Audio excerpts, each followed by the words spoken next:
Welcome to lecture number 3 first year physics. इससे पहले हमने पढ़ा था कि बेस यूनिट क्या है, डिराइव्ड यूनिट क्या है, और फिर हमने पढ़ा था सप्लीमेंट्री यूनिट्स। तो सप्लीमेंट्री यूनिट्स के हमारे पास बेसिकली टू टाइप्स थे, एक हमारे पास रेडियन था और एक हमारे पास स्टेरेडियन। तो आज हम एक्सप्लेन करने जा रहे हैं रेडियन को। तो रेडियन क्या है? It the angle which is made by an arc with the center of a circle whose length is equal to the radius of a circle is called radian। यानी वो एंगल जो circle में हमारे पास बन जाए जब सर्कल की radius और आर्क की लेंथ इक्वल हो जाए, तो जो एंगल बन जाते हैं उसको हम रेडियन कहते हैं। लाइक फॉर एग्जांपल, ये हमारे पास एक सर्कल है और ये हमारे पास सर्कल की सेंटर है। So this is the centre of circle. Centre हर उस पॉइंट को कहते हैं जो सर्कल के अंदर एक ऐसा पॉइंट जिससे तमाम साइडों तक डिस्टेंस सेम हो, तो उसको हम सेंटर कहते हैं। The point inside a circle from which the distance to all sides of a circle is same are called center। तो इसको हम सेंटर कहते हैं। अगर इस सेंटर से हम यहां तक इस डिस्टेंस को ले ले तो इस मैक्सिमम डिस्टेंस को हम रेडियस कहते हैं। The maximum distance from the center of a circle to either side of a circle is called radius। यानी सर्कल के सेंटर से लेकर किसी भी साइड तक मैक्सिमम डिस्टेंस को हम रेडियस कहते हैं। तो ये हमारे पास सर्कल की रेडियस है। अब यहां से यहां तक जो पूरा डिस्टेंस है इसको हम सरकमफेरेंस ऑफ सर्कल कहते हैं। अब सरकमफेरेंस ऑफ सर्कल के अगर हम थोड़े से हिस्से को ले लें तो इसको फिर हम आर्क कहते हैं। पूरे सरकमफेरेंस से अगर हम थोड़े से हिस्से को कंसीडर करें तो फिर हम इसको आर्क कहते हैं, और इस आर्क को हम डिनोट करते हैं एस से। जब इस आर्क की लेंथ और इस रेडियस की लेंथ इक्वल हो जाए तो इधर हमारे पास जो एंगल बनते हैं इस एंगल को हम रेडियन कहते हैं। जब इस रेडियस की लेंथ और आर्क की लेंथ इक्वल हो जाए तो इधर जो एंगल बनते हैं इसको हम रेडियन कहते हैं। The angle which is made by an arc with the center of a circle when the length of arc become equal to the length of radius, then the angle is called radian। अब radian जो है ये हमारे पास two dimensional angle है। Two dimensional angle है radian, हमारे पास two dimensional angle है। Two dimensional angle उस एंगल को कहते हैं जो हमारे पास एक्स एक्सिस और वाई एक्सिस पर बन जाए। यानी टू डायमेंशनल वो स्पेस होता है जो हमारे पास एक्स एक्सिस और वाई एक्सिस पर मुश्तमिल हो। X axis and Y axis this are called two dimensional space. अब अगर इधर हमारे पास जेड एक्सिस भी आ जाए तो फिर इसको हम थ्री डायमेंशनल स्पेस कहते हैं, लेकिन ये हमारे पास टू डायमेंशनल स्पेस है। तो टू डायमेंशनल स्पेस में जो एंगल बन जाए उस एंगल को हम रेडियन कहते हैं, और रेडियन को हम प्लेन एंगल या यूनिट ऑफ प्लेन एंगल भी कहते हैं। Unit of plane angle. Plane हर उस जगह को कहते हैं जहां हमारे पास दो एक्सिस है। जैसे हमारे पास ये बोर्ड है तो ये इसकी एक्स एक्सिस है, ये इसकी वाई एक्सिस है, तो इस बोर्ड को हम प्लेन कह सकते हैं। तो ये हमारे पास प्लेन एंगल भी है। और ये हमारे पास जो रेडियन है इसको हम ये डायमेंशनल लेस एंगल है। डायमेंशन लेस एंगल, और इसको हम ज्योमेट्रिकल एंगल भी कहते हैं या ज्योमेट्रिकल यूनिट।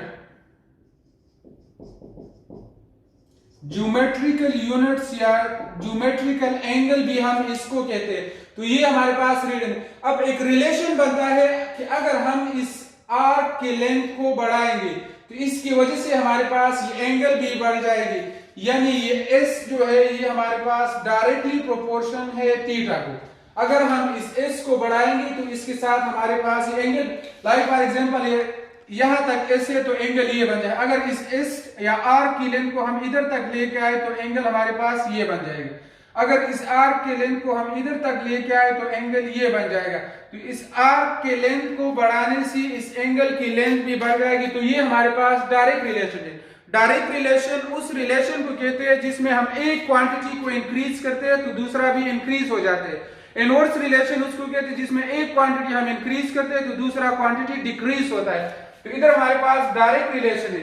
अब इधर जो प्रोपोर्शनलिटी कांस्टेंट आ गया इसको खत्म करने के लिए इस साइन को खत्म करने के लिए हम दो चीजें हमेशा लगाते हैं, एक तो यहाँ पर इक्वलिटी साइन लग जाता है और एक इधर हमारे पास कांस्टेंट। तो कांस्टेंट यहाँ पर हमारे पास रेडियस है, क्योंकि रेडियस इसमें चेंज नहीं होता। आर को हम इधर तक ले आए, इधर तक ले आए या इधर तक ले आए, लेकिन रेडियस हमारे पास चेंज नहीं होगा, तो रेडियस हमारे पास कांस्टेंट रहेगा। तो इस साइन को खत्म करने के लिए हम दो चीजें लगाते हैं, एक इक्वलिटी साइन और एक कांस्टेंट। तो ये इक्वलिटी लग गया और ये कांस्टेंट। अब इसको हम इक्वेशन नंबर 1 दे देते हैं। अब अगर यहां से मैं स्टार्ट होकर दोबारा यहां तक आओ तो इसको हम सरकमफेरेंस ऑफ सर्कल कहते हैं और इसको भी हम एस से डिनोट करते हैं। और सरकमफेरेंस ऑफ अ सर्कल हमारे पास 2 पाई आर की इक्वल है। Circumference of a circle is equal to 2 pi r. इसको इक्वेशन नंबर 2 दे दी। अब ये भी एस है, ये भी एस है, तो दोनों इक्वेशन के हम कंपैरिजन कर लेते हैं कि 2 pi R is equal to R theta. ये r इस r के साथ कैंसिल हो जाएगा, तो 2 पाई इक्वल टू थीटा। इधर मैं रेडियन लगाता हूं। अब क्वेश्चन ये अराइज होता है कि रेडियन कहां से आया। तो ये रेडियन जब भी हम एक इक्वेशन को सॉल्व करते हैं तो आखिर में उसके साथ हम यूनिट लिख देते हैं। तो इधर हम इसके साथ एज ए यूनिट हम रेडियन लगा लेते हैं। इसको इक्वेशन नंबर 3 दे दें। अब जब यहां से स्टार्ट होकर दोबारा यहां तक पहुंच जाए तो ये पूरा एंगल हमारे पास 360 डिग्री की इक्वल आते हैं। तो थीटा हमारे पास 360 डिग्री की इक्वल आएगा। इसको इक्वेशन नंबर 4 दे दी। अब इक्वेशन नंबर 3 और 4 को देखिए, इधर भी थीटा है, इधर भी थीटा है, तो दोनों को कंपेयर करेंगे।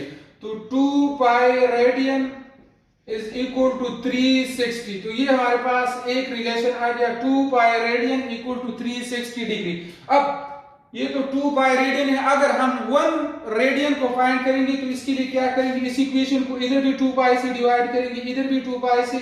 तो 1 रेडियन हमारे पास इक्वल हो जाएगा 360 डिवाइड बाय 2 पाई। तो इससे हमारे पास आएगा 57.3 डिग्री। तो 1 radian is equal to 57.3 degree. ये हमारे पास दूसरा रिलेशन आ गया। अक्सर एमसीक्यूज में आता है कि 1 radian is equal to how many degree, तो 57.3 डिग्री। अब अगर हम 1 डिग्री को फाइंड करेंगे कि 1 डिग्री हमारे पास कितने रेडियंस की इक्वल है, तो इसको भी 57.3 से डिवाइड करेंगे, इसको भी 57.3 से डिवाइड करेंगे, तो हमारे पास डिग्री और रेडियन का रिलेशन आ जाएगा। इधर हमारे पास रेडियन और डिग्री का रिलेशन है कि 1 रेडियन हमारे पास इतनी डिग्री की इक्वल है। अब क्वेश्चन अराइज होता है और एक स्टूडेंट ने क्वेश्चन भी किया था कि रेडियन जो है ये हमारे पास ratio of radius of a circle to its circumference, कि circumference of a circle to its radius, इसकी रिलेशन को हम रेडियन कहते हैं। तो ये दोनों तो सेम क्वांटिटी है और दोनों एक दूसरे की इफेक्ट को कैंसिल करते हैं, तो फिर इसको हम यूनिट क्यों कहते हैं, क्योंकि ये दोनों तो एक दूसरे के इफेक्ट को कैंसिल करते हैं, इसको हम फिर क्यों यूनिट कहते हैं। तो रीजन इसकी है कि अक्सर, पहले तो ये है कि अक्सर मैथमेटिशियंस जो है इसको यूनिट नहीं कहते।